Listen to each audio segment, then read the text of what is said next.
Welcome everyone to Women of the Military podcast. I'm really excited to have my friend Sabrina here.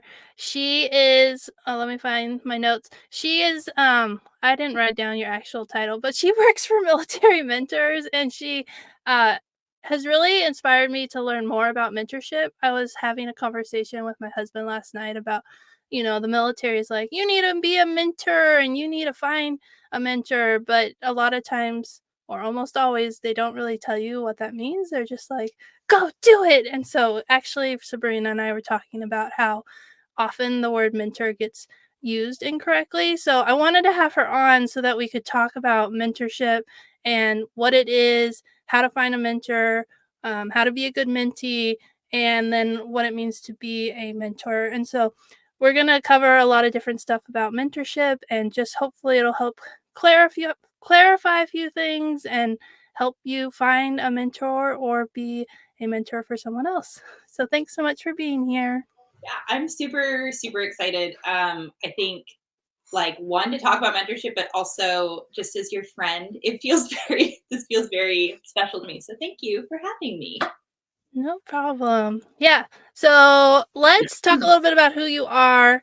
Besides that, you're my friend. I guess people want to know more than that. So tell us a little bit about who you are, maybe your actual title of Yeah, what you do, and a little bit more. So, I feel like friend is really the only qualifier we need for this. So, okay, so I'm the Deputy Executive Director for Military Mentors. I've been with the organization for 3 years now, and I started as the program coordinator, and then I was the director of programs, and now I'm the Deputy Executive Director, kind of helping run like day to day what we do as an organization. Um, as far as identities that matter a lot to me, I'm a wife and a mom, and I always share those things because I hold a lot of who I am in those roles and what matters to me in those roles. My husband's active duty Space Force, like Amanda's husband. And so being a military spouse is really something I value a lot, and something that really like I hold dear to my heart. I'm also a homeschooling mom, and that means my kids are around a lot, but I really enjoy staying home with them and homeschooling them. And then just about our team in general, everyone else on our team is has worn the uniform in some capacity except for me. And so I really value bringing that spouse perspective to mentorship and kind of uh, being able to talk through things with them about like what did this look like in the military, or how did you kind of interact with in this way. And since I'm a civilian, I'm like, wait, hold on, what did you have to do, or what were you told, and why were you told that? And so it's just kind of like a fun play since I have a totally different background than everybody else. yeah, it sounds like a great mix of people. And I know because I've been following you on LinkedIn that you guys are doing amazing things. So, can you give us a little background? This isn't on my questions of like how the military mentors became like a thing. Like Yeah. how did it come out? Like how did it show up? How did it start? So the origin story is that our executive director is named Chevy Cook, and he went to West Point, and he had, I'm gonna like get the term slightly wrong, but That's okay. it was the summer before like the school year started, and he was help teaching new cadets like how to salute correctly or how to turn correctly, if that makes sense. And he had this guy in his formation that he was kind of noting who he was going to be interacting with going forward. And this guy, Jim Perkins, was one of the people that he was teaching all those military things to. And he noted that Jim was going to be with him over the next year. And Jim and Chevy kind of just like formed this relationship because Chevy said, if anyone ever needs anything, just like come back and let me know, and I'd be happy to help or explain things. And he was, I think, 2 or 3 years ahead of Jim in school. And so Jim kept coming back to Chevy and saying, like, how do I pick a major, or how do I like, what should I apply for? What should I go do at West Point? And then Chevy graduated, and Jim was like, what's it like to be deployed? What's it like to like get married and have kids and have raise a military family? Like, how do I do all these things? And Chevy kind of helped him along the way. And then I think Jim asked Chevy, why isn't there someone like you in my organization? Like, why am I reaching out to you and not someone in my chain of command? And Chevy was like, I don't know, Jim. Like, I don't know why you're doing that, but we have this relationship, and I think that's why you're doing it. And Jim was just kind of fixated on this, like, why isn't there someone like you? Like, why aren't there mentors that I'm finding within my military organization? And so his solution to a lack of being able to find mentors was to found military mentors with Chevy. So now Jim is the chairman of our board, Chevy's the executive director. And since then, we've kind of just tried to solve that problem about how we can educate people on the art and the science of mentorship, because everybody knows the art of mentorship because it's storytelling. Like, we all love sharing our stories, but very few people understand the actual science of mentorship that says, like, what are the actual functions of mentorship? How do coaching or sponsorship or friendship play into mentorship? How do I set goals with my mentor, or like create accountability or things like that?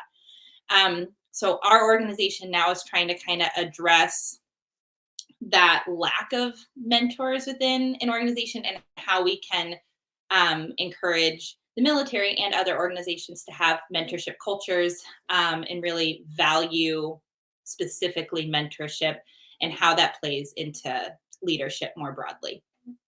Yeah. I think that's such a great explanation because I mean, as a brand new lieutenant, and even when I was a cadet, they were like, find a mentor, find a mentor. And it was like, find a mentor at each base you go to. And I was just like, I don't feel like this makes sense. Like, this doesn't make any sense. How am I supposed to make this all work? And so hearing like that story and like how military mentors came to be, really it's really neat because it also reminds me, like, I heard this talk about, like, boundaries, and I was like, "I'm gonna go out and set boundaries," but, like, all they did was tell Yeah. us about boundaries, and they didn't teach us how to actually set them or what they were, and so then it wasn't until my business coach was like, "This is your boundary. This is what you don't like when people do this, so set a boundary so that when people say, 'I want you to do that,' you can be like, 'No, I don't wanna do that,'" and so she helped teach me that, but I needed that, like, extra help, and I feel like mentorship is the same thing. It's not like you can tell some, airman or lieutenant, like, "Go out and find a mentor.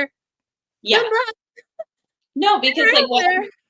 what ends up happening is people are like, and how did you want me to do that? Like, or you like start looking around, one of our we have this program, this leadership program called the emissary program, and graduates of that program we call emissaries. So I had this emissary that we were kind of asking, like, how would you describe mentorship, or how do you see mentorship? And he described it as this, as like a seventh grade dance. And I think that this is like fantastic, because it's like everybody is showing up to the dance. Everybody wants to dance. Everybody wants to have a good time. But there are so many like social and structural barriers that feel like, well, I'm not going to ask anybody to dance, or I don't want to dance because I don't want to seem uncool or like look weird, or what if I dance dumb or something. And approaching mentoring relationships is kind of the same, where like a younger person is coming to the mentorship relationship or wanting to get into a mentoring relationship, but they don't really know how to do it. Like, who am I supposed to ask? Where am I supposed to go? How do I even like, once I even have identified the person that I want to be in a relationship with, how do I even ask them for their time? Like, if there's a ton of barriers there. And then on the flip side, someone who is like, I really want to be a mentor. I would love to give back and share and help guide somebody in their career, but like, I'm waiting for somebody to ask me, because it's really awkward for me to walk up to someone and be like, hi, I'm going to be your mentor. Like, that doesn't work. So we just end up at this standstill where everybody wants to participate and nobody knows how to make the first move or how to do it. And so we do nothing. We stand on the sidelines and listen to music for 2 hours and then go home. And that sucks. Yeah. I mean, I started the mentorship program to connect, young women looking to join the military with women who've served, and I have a list of both groups, and I'm like, now in our together. And like I partly I don't really know like what to do, but also I'm like, you go, like I put you guys Yeah. together, now go. But it's the same thing. Like we are all they want mentorship, these women want to help them, but we both don't have the tools to really know how to like create that thing. And I even met with two mentees yesterday and I was like kind of deer in the headlights. Like I answered their questions and I like started the relationship, but they also kind of I felt like they were like, "Okay, I got the information I needed, check." And it's not like a continual relationship, and so that's where I feel like the word mentor has gotten kind of like feedback, and that's not what mentorship is. Yeah. So, like, things I see all the time that I'm like, oh man, like, because what we do is we make it's a huge disservice to mentorship when we start making it everything it's not. So, like you said, feedback. So, like, this is pretty common in military circles is that there will be like a conference and we're going to do a speed mentorship. And so it's like an hour where you come into a room with a bunch of senior leaders or executives or whatever, and you come with your OPRs or your resume, and you're going to go around the room, and all these people are going to give you mentorship about you and your resume or your OPR. That's not mentorship. Like, do you have a relationship with these person? Could you pick them? Could they pick you out of a room? Could you pick them out of a room? Like, do you have any trust in this relationship? How have you set terms of this relationship? No, you're getting feedback. What you're getting is feedback. That's valuable. It totally is valuable, but it's not mentorship. I also see like if you have a question, ask a mentor. We have mentors in our organization and they would love to give you information. Like know what they're teaching something. Like just asking a question is not mentorship. If this is just a person that you're like, how do I do X? It, like that's not a relationship. That's not a relationship. And the last thing that I see a lot is people saying like, you should get mentorship from everywhere. Everyone is giving you mentorship all the time. And so they'll say something like, Angela Duckworth is a mentor of mine. Like I get so much out of her. Okay, I'm so thrilled for you.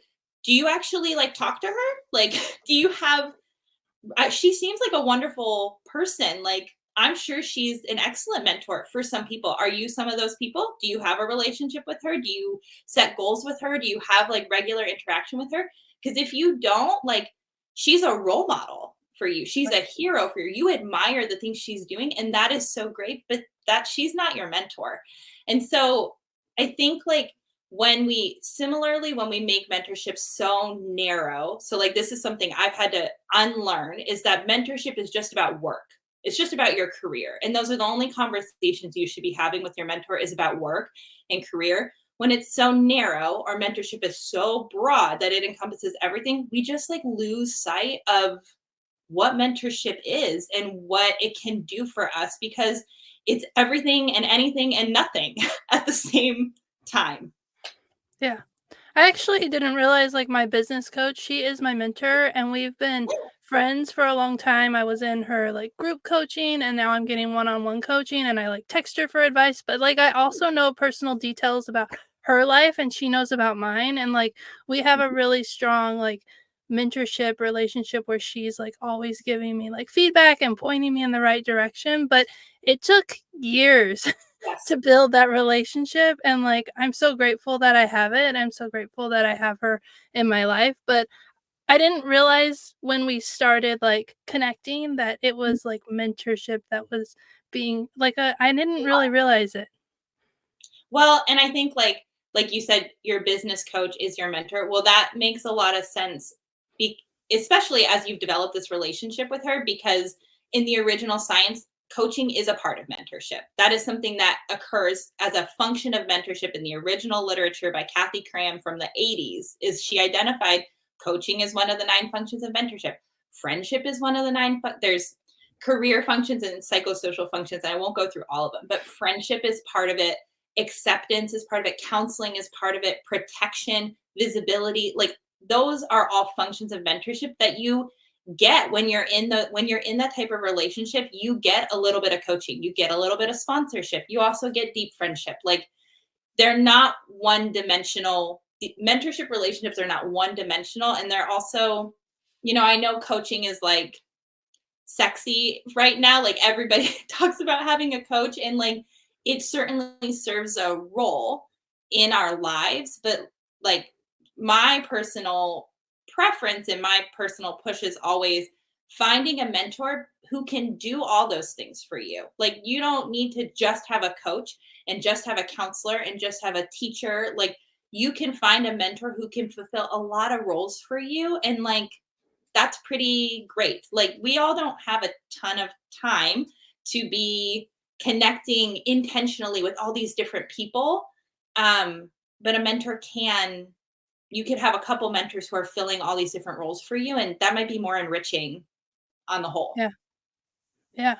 Well, and even, like, the coaching buzzword, like, a lot of people think coaching is, like, telling someone, like, how to do something, but my business coach doesn't tell me what to do, she makes Yeah, me talk.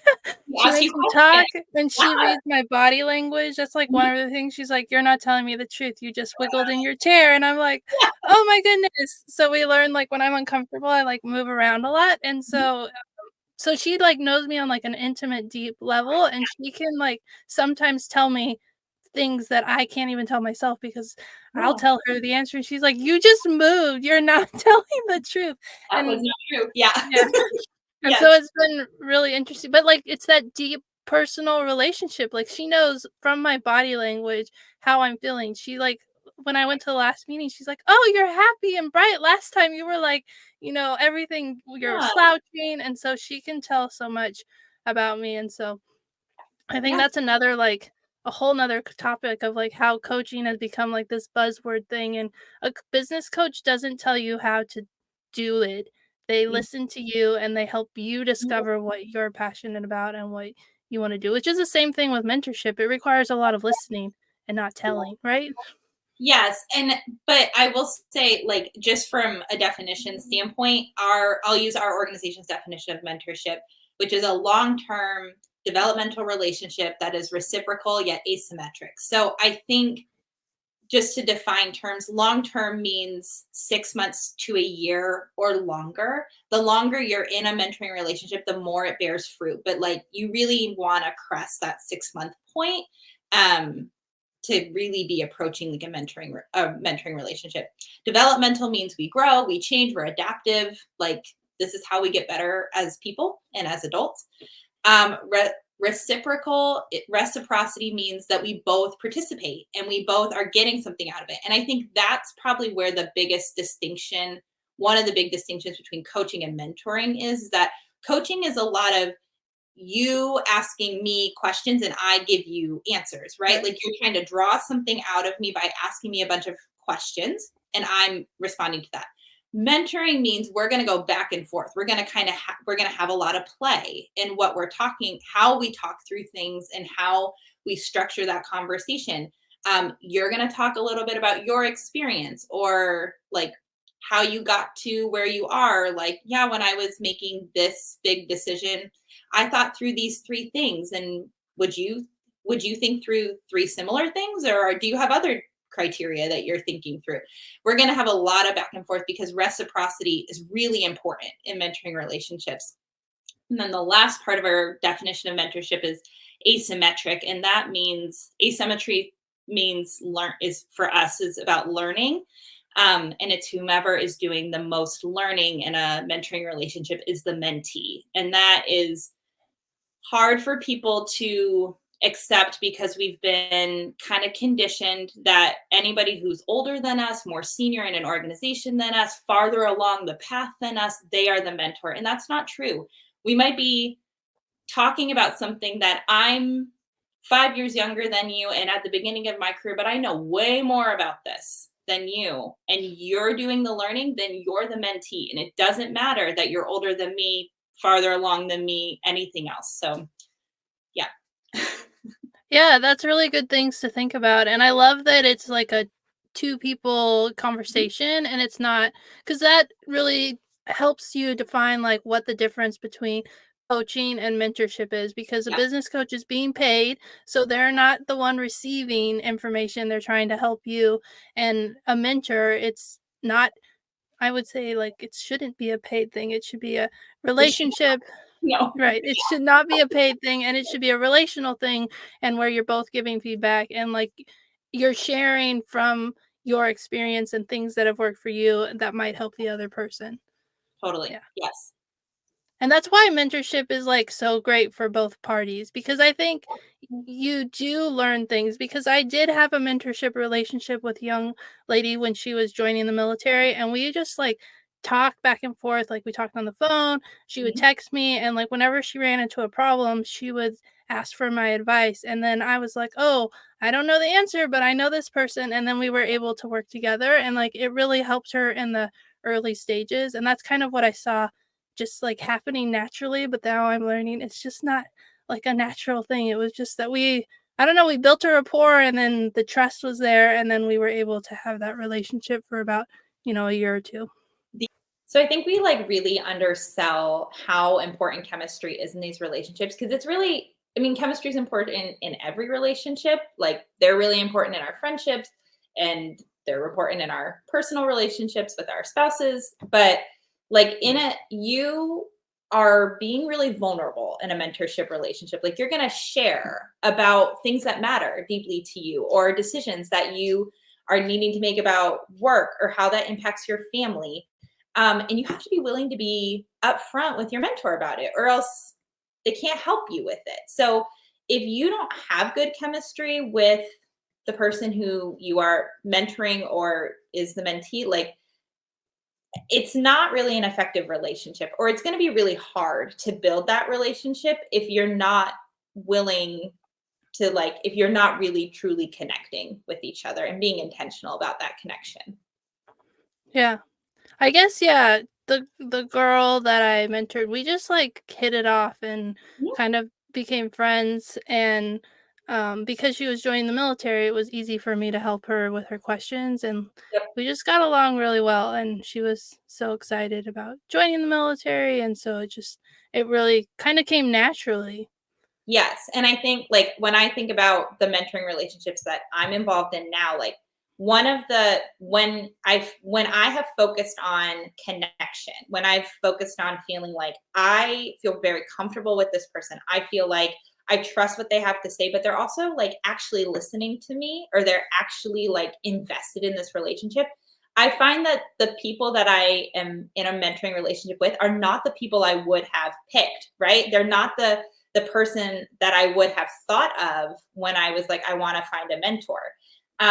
They're people who have different family structures than I do. They're people who are not military affiliated. They are people who are a different race and ethnicity than me, who are in the private sector. Like, they are in very different spaces than where I'm in. But because I focused on, I care a lot about this relationship and that I feel comfortable with you and that we have rapport, like all the other things where I would say, like, oh, I want to find a mentor that is also a stay-at-home mom and a military spouse, and maybe their husband is just a few steps ahead of my husband, so we can really relate. Like, no, when I've been intentional about the relationship, I actually find that the people that are mentoring me are nothing like me, but I get so much out of it. And that's not to say, like, we should be blind to all the different all the differences that exist. Like, sometimes we should be pretty intentional about finding people to mentor us who are very different than us, and sometimes we should be intentional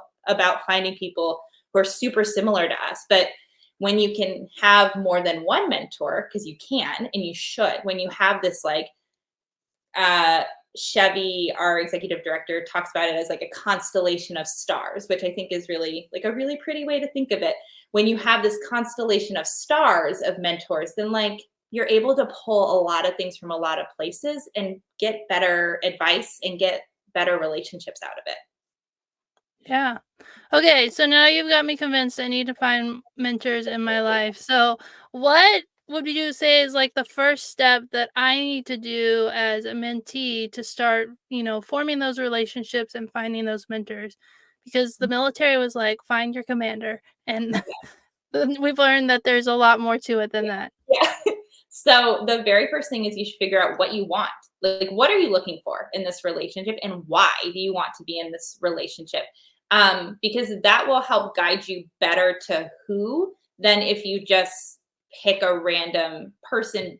It's cool in the military to be like, oh, my mentor is a 3-star general because they have clout and because we value, or yeah, we value the rank, we value those positions, things like that.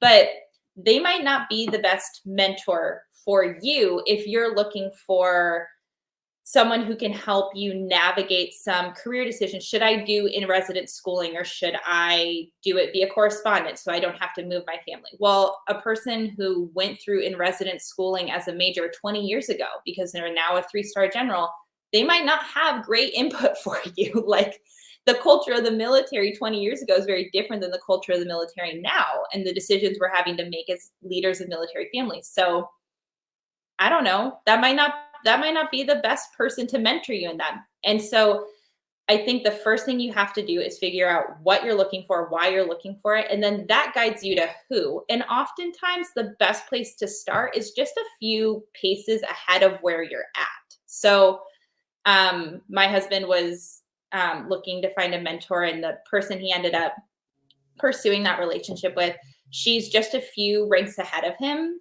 but she has kids around the same age that my children are. And because what Tyler was looking for was somebody to say, your career is important, but your family life's important. And how can you merge those together and be really responsive and adaptable to both? And as you make decisions in your career, you're always thinking about your family. And she was just in those positions of, what jobs is she going to pursue? What schooling options is she going to pursue? And how can she consider her kids and her spouse in making those decisions? That's what Tyler's trying to do. So that's a better mentor for him than somebody who's a 1-star general or a colonel who never got married and didn't have kids, if that makes sense. Yeah, I mean, that was exactly what I was thinking. Like, if you are finding someone who's a higher rank, but their family priorities are different or their family dynamics are different. And like, if family is like your number one thing that you're concerned about to like your career and your family, and someone who's giving you advice doesn't have a family, then they're not going to be able to give you the best advice to help you, balance. They're going to be focused on the career and they'll give you probably excellent career advice, but they won't have that family piece. And so you have to find, I like the idea of like, what are you looking for? And I think that kind of goes to like why you can have multiple mentors, because I'm one person, I have a podcast and a business, but then I also do a lot of volunteer work and then I do this and that. So like, I'm not going to get, the same person giving me advice about like my volunteer stuff that's very Right. focused on moms, and my podcast is all military focused and a Yeah. business. And so I would need different people more than likely to get advice on those types of situations. Yeah. And maybe you find a unicorn who's able to do all of it, but I don't know. I don't know that I'd waste my time trying to find a unicorn. I just find people who are really great in all those spaces. Yeah. Yeah, that makes a lot of sense. So, what if you're like a older person and you want to give back? I know that like so many women signed up on my mentorship list, and Mhm. one person was like, "I need to help someone. I need to help someone." So like, Yeah. how can you like find people? You have like this wisdom and you knowledge that you want to share, but you're not connected with um anyone's reaching out to you. So like, what advice would you give on like that side? I think it's hard because I hear all the time about people who are in that same position. Like, I want to give back. I really want to share this information and nobody's asking me. Or like, I don't, it's really awkward for me to like reach out and say, like, hey, like I would love to mentor if you're ever looking. Like it's really hard. But I think like making your intentions known or public can be the first way to do it, especially if you're in an organization where maybe there are not a lot of women in this organization, or maybe you're a person of color and there's not a lot of people of color in this organization. Like making it known that you want to help and you are invested in bringing more people along in this organization could be a great way to do it. I also think that it's a lot about just showing up and proving what you're saying. So like showing up to I hate to only use military examples, but like a junior officers forum, like if, all the captains are getting together for something or they want a speaker for something, it's saying yes and putting yourself out there so that you even seem approachable. Because I think that is a big barrier to finding a mentor, is finding somebody who's also approachable, that you're willing to like put yourself out there and say like, hey, could you be my mentor? Like that takes a lot of guts. And so on the flip side, if you want to mentor somebody, make it easier for someone to have the courage to do it. Like don't be super standoffish or push it to like, oh yeah, reach out to my exec, or like actually be authentic and be intentional about that so that someone feels comfortable to do it. And then I would also say, just as if you really want to mentor someone, is look or be, how do I say this? Like you probably already are mentoring someone. You're just not thinking you're mentoring someone. Like you probably already have relationships in your life where you are very invested, where there's a lot of reciprocity. You're doing a lot of learning. Somebody, a more junior person or a peer or somebody who's coming to you and asking a lot of questions, you're having good back and forth. Like you probably already are mentoring that person. You just haven't identified it as mentoring because you either think mentoring so broad or it's so narrow, like we talked about earlier. So I think it's just taking a step back and also reassessing, like, where am I investing my time? Who am I investing my time with? And like, maybe I already am mentoring people, but how could we formalize it a little bit? Like, hey, Amanda, I see that you're coming to talk to me pretty regularly. Like, do we just want to schedule a time where we are doing this instead of just like passing each other in the hallway, or you swing by the office? Like, maybe we go get coffee at 3:30 once a month on a Friday, and that we can have these structured conversations then. So it's just adding like a little structure to an existing relationship you already have. Yeah. Well, and I was thinking a lot about like how Generation Z is like they're Yep. watching what we're doing, and even like I'm a millennial. I'm an old millennial. But I also, when I think about like the older generations, a lot of times I don't want to hear what they have to say if I don't see them actively involved in the thing that I'm doing. Like Yep. I don't want your advice if you're not helping. And Yes. like it's not helpful to just hear what you have to say because I guess that's just the way my personality is. But I think that's the way like millennials and Gen Z very much want to see people prove, you know, Yeah. their worth, and like by stepping up and showing up at different events and being involved in the things that they're working on. And so I think that's really important.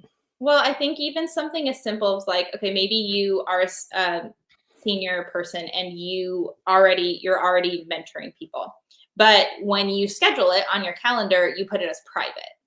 Okay, maybe you don't set it as private. Maybe you get permission from your mentee that it's going to say Sabrina and Amanda's mentorship time, and it's on my public calendar so that at least other people that I'm in the organization with who can see my calendar see that I am that intentional about my mentorship time, that it's public. It's public facing, and that keeps you accountable, but it also signals to everybody else in your organization, oh, this is valuable. Oh, this matters. And if it matters enough to this person, maybe it can matter enough to me as well. So I think it's also about like, it's about proving it. It's also not doing it in secret. Like we shouldn't be secretive about how we're investing in other people, how we're developing other people. We should be pretty open about it and pretty intentionally blunt about it, because we are not going to be in these organizations forever. There are people behind us. There have to be good leaders that come behind us. And so, yeah, we should be pretty upfront about that, and we should be pretty in the open about it. Yeah, that's really great. So, I want to end the interview talking a little bit about the education piece that Military Mentors does. I know you guys do a conference and you do a lot of like work to help people and organizations. So, can you talk a little bit about that as well?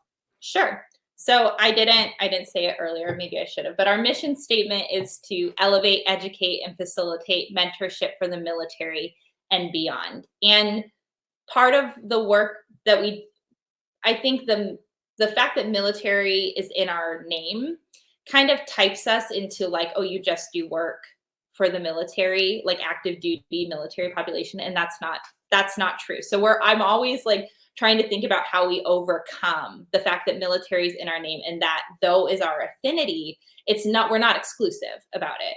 So one of the things that we do is we run something called the Emissary Program. It's a 5-month fellowship program that we run where we are teaching these like art and science of mentorship and leadership principles to a small group of people. We keep those cohorts super small. It's an application-based program, so that people can build relationships, build connections with each other. At the end of their 5 months, everyone in the cohort creates a mentorship project to kind of impact their local community or their local organization. We've seen really fantastic projects come out of the Emissary Program, everything from like starting their own podcast to like monthly lunch and learns. We've had people start their own nonprofits. Like what emissaries are able to do through their mentorship projects is really, really cool. And it's really important to us to always be teaching. Like I talked a lot about the science of mentorship in this podcast, but like honing in on that and really talking through what are the differences between teaching, coaching, and mentoring. What are those 9 functions of mentorships, the career and the psychosocial ones? How do coaching and mentorship interplay with each other? How is mentorship tied to leadership? And how do you kind of actualize both of those in your organization? Like that's all science stuff, and that's stuff we get into in the Emissary Program. We also do the conference, like you said, called The Moment. That's a 1-day intensive experience in DC once a year. And again, we get into like mentorship, leadership. There's time for networking, there's reflection time. So the next one will be in January of 2025. And then the last thing we do is we do consult with organizations on creating mentorship programs for their organization. And that generally looks like more formalized mentorship programs, but it doesn't have to. It can just be about like investing in a mentorship culture in their organization and what could that look like for them. Personally, as I am starting now that I'm in a more like senior leadership role within our organization, I'm really focused on the military and beyond portion of our mission statement because like I said earlier, I had to do a lot of unlearning that mentorship was only about work and having a career. Well, as a stay-at-home mom and a homeschooling mom, like I don't have a career. The work I do with we are all volunteers on our organization. And though we do a lot of great work, like none of us are paid a salary. And so I don't have a career. So why would I need a mentor? Well, I've had to unlearn a lot of that. But I also think that is true for a lot of military spouses, is that a lot, because the military spouse unemployment rate is pushing 20%, like a lot of us don't have careers, or we're not only unemployed, but we're underemployed. Like, so how can we talk about mentorship in a way that is approachable to military spouses, or that is relevant for us?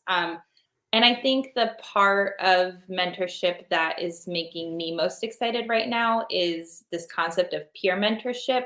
As I've thought through when we've been assigned at different bases, and I've been a part of a culture community of spouses that are really invested in each other, are really purposeful about creating those connections with each other and building each other up, spurring each other on for greater success. Like those are the assignments I've really loved, and where I feel like I've grown a lot as a person, or I made a lot of changes, or I'm just really proud of it. And when I have felt really disconnected from my spouse community, those are the assignments where I've struggled in different ways. And so, I think Military Mentors is really allowing me to kind of explore and play with how peer mentorship can create thriving culture, and how we as an organization can be a part of that. And so my hope is that as we kind of continue moving forward as an organization, and we start leaning into the military and beyond part of our mission statement, that that just becomes more inclusive of transitioning service members, or the veteran community, or military spouses, and that we can kind of lean into that last part, because we do a great job with the military portion, but how can we get better at the and beyond part? And I think I'm part of that, and I'm excited that I get to be a part of that. Yeah. Well, and it's such an important resource that the veteran community needs. I've Yeah. often talked about, like, there needs to be a bridge that connects people from when they're in the military and when they transition, because how helpful is it to get transitioning advice from someone who served in the military, who's still serving, or a civilian Totally. who never served? And so, like, Yes. how can you create and cultivate that? I think that's really great, and the military spouse community is so important, and I think the military is realizing how important it is. So, thank Yes. you so much for this conversation. I really learned so much, and I'm really excited to share this with everybody who listens. So, thank you so Yeah. much. You're welcome. Thanks for having me. This was really fun, nerve-wracking and fun. So, That's what I like to do. yep, killing it.